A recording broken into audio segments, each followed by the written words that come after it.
Hello, chismosas y chismosos, and welcome back to another episode of Bay Area Housewife of True Crime. If you're new here, I'm Audrey, former paralegal turned stay-at-home mom who loves true crime. The cases I cover are wild. Some topics may be triggering. Viewer discretion is advised. So with that being said, grab your hot Cheetos and let's dive into today's case. Today I will be covering the case of Susan Powell. Susan Marie Cox was born on October 16, 1981 to Chuck and Judy in New Mexico. Her family moved to Alaska before settling down in Washington State. She grew up in the Church of Jesus Christ of Latter-day Saints, also known as LDS or Mormon Church. After graduating high school, Susan went to become a licensed cosmetologist. She and her bestie went to open a salon called Beauty and Your Beast. This unique and brilliant venue offered salon services for humans and fur babies.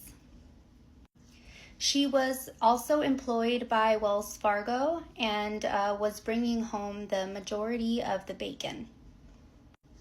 Joshua Powell was born on January 20th, 1976 to Stephen and Terica in Puyallup, Washington. Joshua grew up with his two brothers and two sisters, Michael, John, Jennifer, and Alina. Josh also grew up in the LDS Church. His parents' marriage started having problems when Josh's dad, Stephen, started showing interest in wanting to take another wife. Court records indicate Josh's mother filed for divorce from his father in 1992 because he would allegedly show adult films to his sons. Josh's dad tried defending himself by saying his soon-to-be ex-wife was practicing witchcraft, and the witchcraft he was referring to involved Terica making her own essential oil tinctures and herbal teas. After the divorce was finalized, the custody agreement had the sons go live with their dad and the daughters went to live with their mom. Growing up, Josh had allegedly killed his sister's pet rodent and threatened his mother with a butcher knife after she asked him to do the dishes. He also expressed thoughts of suicide and attempted suicide by hanging. Catherine Everett dated Josh in the late 90s. They lived together and she experienced Josh's possessive behavior. Thankfully, Catherine broke things off with Josh over the phone while visiting a friend.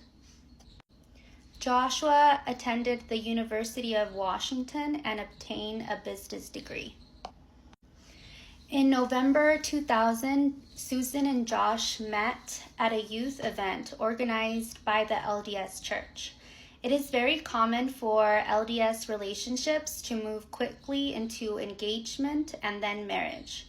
In April 2001, they were married at the Portland, Oregon Mormon Temple.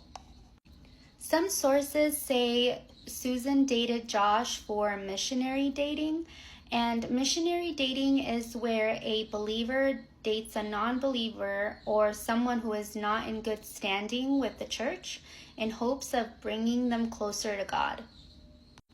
As a newlywed couple, Susan and Josh lived with his dad before they were able to save enough money to get a place of their own. Susan reportedly told her friends that her father-in-law Stephen made her uncomfortable as he would make unwanted sexual advances towards her. Video recordings showed Stephen Powell secretly recording his daughter-in-law, smelling her underwear, and admitted he was in love with her. Stephen would read Susan's journals, try to catch a glimpse of her with a mirror while she was getting ready in the bathroom, and performed love songs he had composed about her, and even went as far as posting them on the internet. He would post videos like this, expressing his love for her and singing the songs under a stage name. Not surprisingly, more video recordings were found showing Stephen Powell secretly recording underage girls.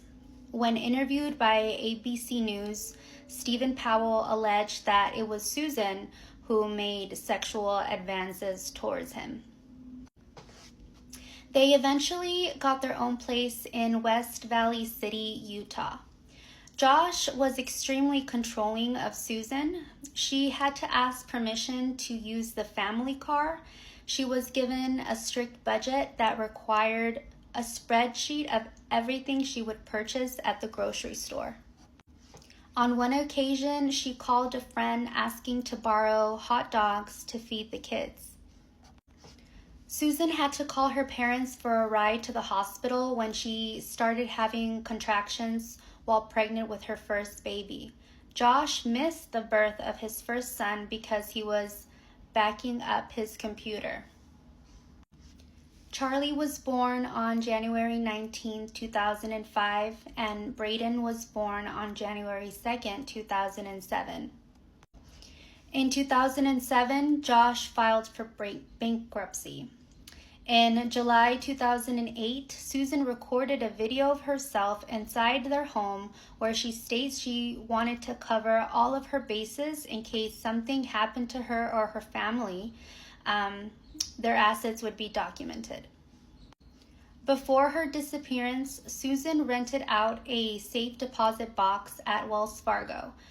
In a handwritten will and testament, she described fearing for her life as her husband had taken out a $1 million life insurance policy in her name. If I die, it may not be an accident. Go to part 2.